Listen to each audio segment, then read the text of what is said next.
I want to thank everybody for being here today for a very timely discussion.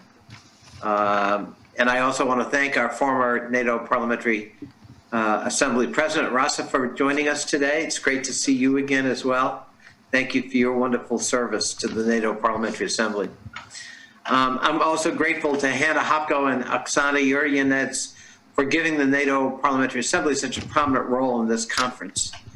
You were both powerful voices in our assembly on behalf of Ukraine, and it's great to see you both again.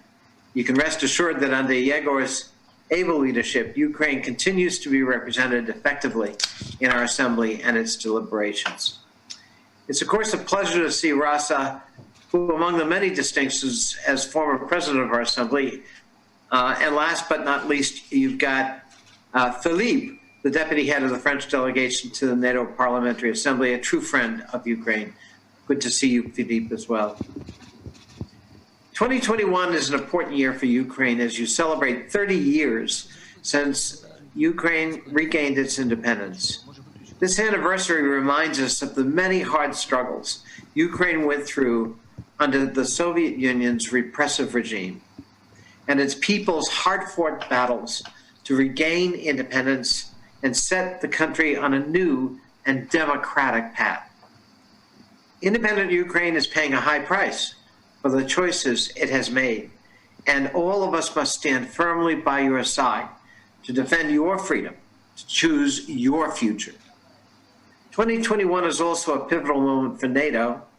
Later this year, NATO's heads of state and government will meet to chart the path for NATO's adaptation through 2030, and hopefully agree to revise NATO's strategic concept. The list of challenges we face is long. First among these is Russia.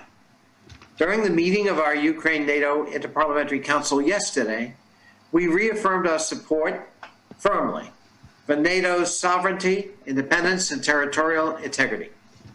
We made very clear we will never accept Russia's forcible and illegal annexation of Crimea, and we will continue to condemn its active destabilization of eastern Ukraine, the daily violations of the ceasefire, and the ongoing human rights violations in illegally occupied territories.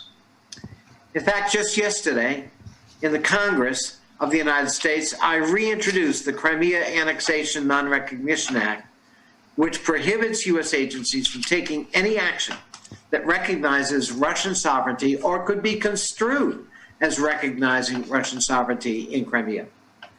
That bill passed the House of Representatives in the last Congress by a vote of 427 to 1.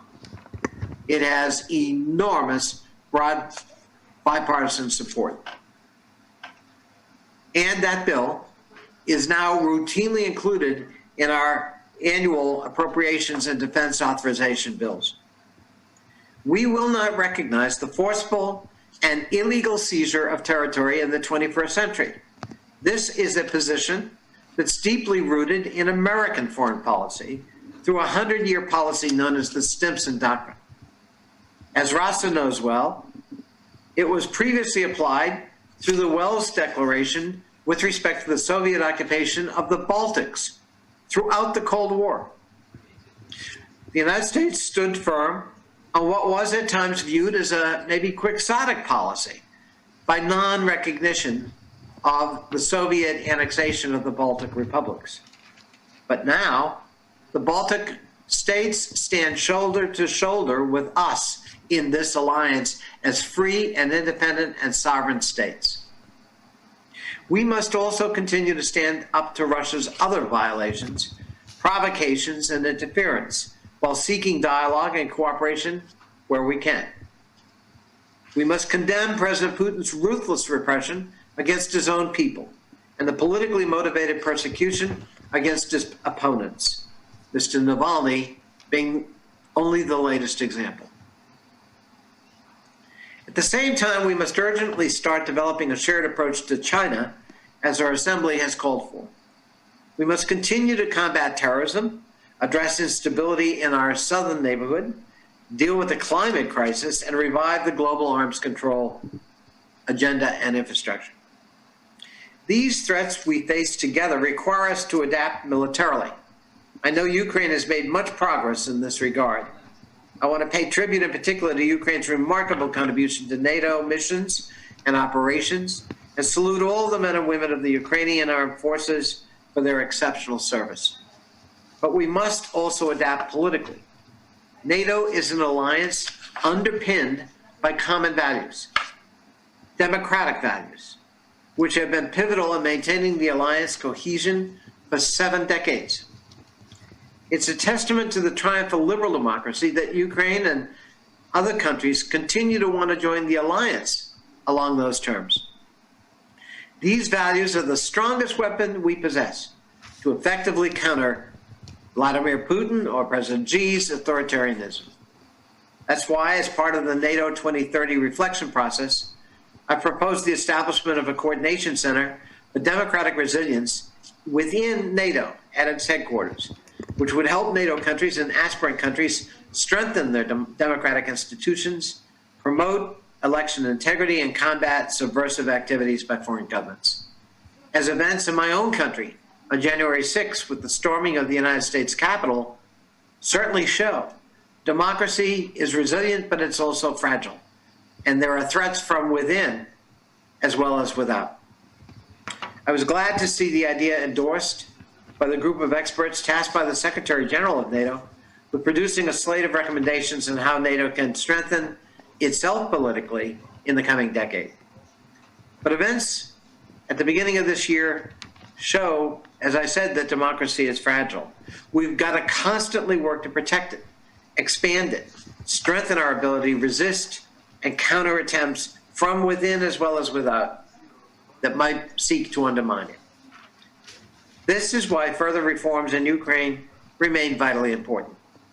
Ukraine must make continued progress fighting corruption, strengthening the rule of law, democratic control of security services, and reforming the economy.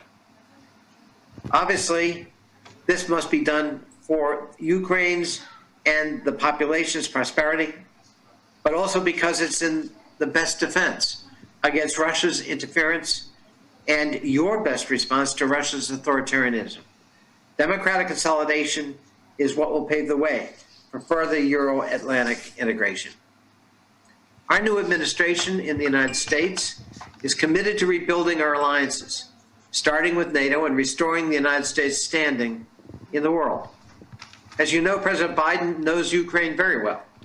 As President Obama's vice president, he was responsive and responsible for U.S. policy on Ukraine. And as president, I expect him to reinforce support for Ukraine on a bipartisan basis. In his first week as Secretary of State, the Honorable Anthony Blinken spoke with Kuleba, expressing U.S. support and pledging continued robustness. As you may know, the United States Congress have been a firm supporter of Ukraine's sovereignty, territorial integrity, and Euro-Atlantic aspirations, and have been a firm opponent of Russia's actions in Ukraine. Today, all of us come together because we believe in Ukraine's Euro-Atlantic path to democratic consolidation and reform. 2 years ago, almost to the day, the Ukrainian parliament decided to enshrine Ukraine's ambition to join NATO and the EU in its constitution, thereby providing a clear goal and perspective for the Ukrainian people. I hope that soon Ukraine will be on the threshold of NATO membership. To do so, it's essential that all of us continue to play our part in the great transformation that Ukraine is undergoing. In turn, you can count on our continued support, our counsel, and our assistance. Thank you again for having me, and I wish all of you a very fruitful conference. God bless.